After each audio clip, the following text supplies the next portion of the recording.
want to bring in our congressional correspondent, Nancy Cortez, who has been following House Speaker John Boehner for years. Nancy, what do you make of those comments? Well, it is seismic.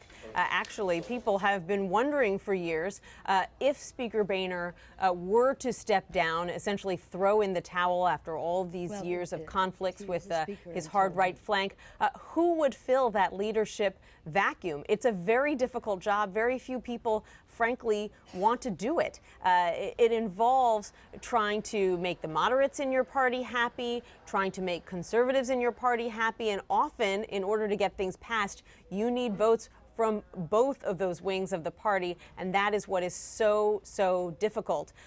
And Speaker Boehner said through his aides this morning that the reason that he's resigning now is that he originally wanted to step down at the end of last year, but then when his number two, Eric Cantor of Virginia, was defeated in his primary, you may recall that was really a shocker when he was defeated by a relative unknown named Dave Bratt, that Speaker Boehner decided he had to stay on because the leadership vacuum would have been even bigger. But clearly, he was just hanging in there until that papal visit yesterday that he had been looking forward to for so many years, and he didn't waste any time after the Pope left town in announcing just this morning to a shocked group of House Republicans in that closed-door meeting that he is actually going to be leaving not just the Speaker's office, but Congress altogether. So some of those House Republicans have left the meeting, and we're going to listen into what they're saying to members of the press. So, announce that. So, I mean, I feel reasonably confident that we're going to pass the clean continuing resolution. There'll probably be some more drama between now and then. But so has that been some kind of quid pro quo? You know, he's leaving, so there will be a clean bill? Well, I don't know. He said there was going to be a clean bill before he announced that he was stepping down. A lot of those conservatives who were pushing for a shutdown or a showdown of a Planned Parenthood, did they seem to back off their claims once Boehner made that announcement? I can't answer that.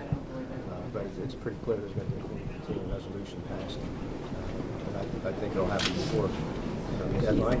Hope it does. Accidents happen. Congressman, all I can say is, I'm watching yesterday. Family reception.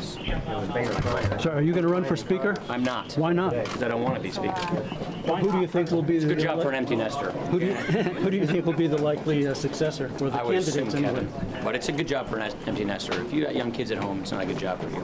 What do you think was the real straw that broke the camel's back? This was an act of pure selflessness on the part of John Boehner. I'm just going to leave it at that. Did you know? I was shocked that he did it. I'll just say this is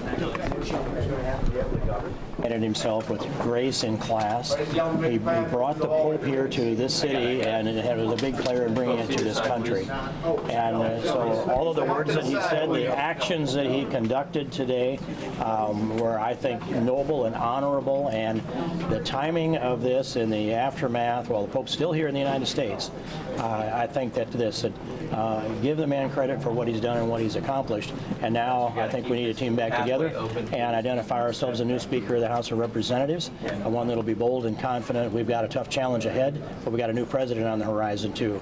So this is the end of an era, but it's the start also of a new beginning. And so I congratulate John Boehner on serving the House of Representatives and the United States of America as Speaker. And I'll say again, he's conducted himself honorably and nobly today, especially also yesterday, and created some memories for the entire United States of America. I'll start my operations tomorrow. Thanks. For Speaker? Are you running for Speaker? No, I'm not running for Speaker. Nancy Cortez is joining us, our congressional correspondent. And Nancy, as you could just hear there, as these Republican leaders are walking out, we know a couple things. Representative Paul Ryan, he doesn't want to be Speaker, and he called the resignation of Boehner pure selfishness. But then on the other side, we heard that, I'm not sure who that was, but he was calling it an honorable, and Boehner has acted honorably and notably, and to give him credit where credit is due. Right, and I believe actually it's hard to hear, but I think what Paul Ryan said was it was pure selflessness for him to step down, not selfishness. Paul Ryan, a longtime ally of Speaker Boehner, but even he said, I don't want that job. You know, he's someone who does manage that tricky balancing act of being popular with both the right and the moderates. But even he says, that job is really just too much. The challenge is once you become Speaker, no matter how conservative you are, and I think one of the frustrations for Speaker Boehner is he considers himself to be a very conservative lawmaker with a very conservative record. But the fact of the matter is that once you become the leader, you have to make legislative compromises with the other side. That's the only way that you get legislation passed. And you've got a large cadre of, call them Tea Party lawmakers, if you will, new members who campaigned on no compromises, who were elected because they said, I'll put a line in the sand. I am not going to fund things like Obamacare. I am not going to fund Planned Parenthood. And that is, their entire reason for coming to Congress was to draw the line on all of these issues. And so when Speaker Boehner does compromise out of political expediency, there's nothing that enrages them more than that, especially because you've, in recent years, had, prominent conservatives like Senator Cruz of Texas who have been arguing, hey, we don't have to make these compromises. We can stand our ground, and eventually the Democrats will cave. We have the upper hand.